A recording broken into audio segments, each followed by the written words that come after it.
Maintenant, on va voir une autre façon d'additionner, c'est l'addition par décomposition. Donc, ici aussi, j'ai deux nombres que je vais additionner ensemble. 776 plus 458, par exemple. OK. La seule différence ici, c'est que je vais décomposer mon nombre pour bien comprendre le processus par la suite. Donc, ici, j'ai 700 plus 70 plus 6 qui me donne 776. Ici, j'ai 400, 4 centaines, plus 5 dizaines qui donne 50, plus 8 unités. Donc, les nombres ici, je les ai décomposés pour qu'on puisse bien comprendre par la suite.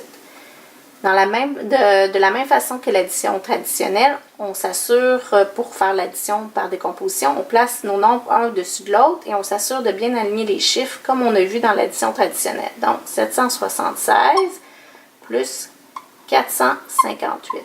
J'ai positionné mes unités avec mes unités, mes dizaines avec mes dizaines et mes centaines avec mes centaines. Donc, on commence par les unités. J'ai 6 unités plus 8 unités, ce qui me donne 14 unités. Donc, je viens mettre ici mes 14 unités. Ensuite, je vais à la position des dizaines. J'ai 7 dizaines qui donnent en fait 70 plus 5 dizaines qui donnent 50.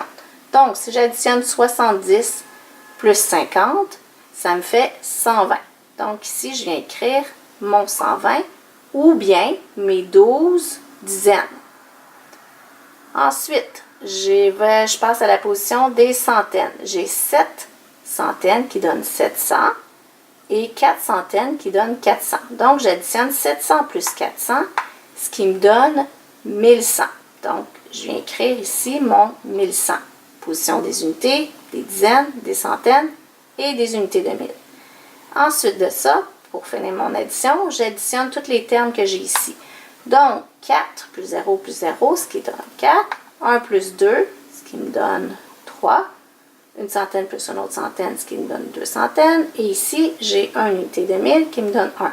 Ma réponse à mon addition, donc la somme de ces deux nombres-là, donne 1234.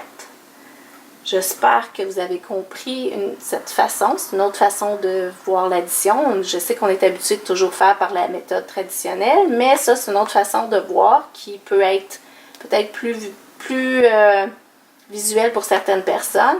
Donc, c'est d'essayer, de la pratiquer, puis vous allez voir si vous êtes à l'aise avec cette méthode-là. Merci!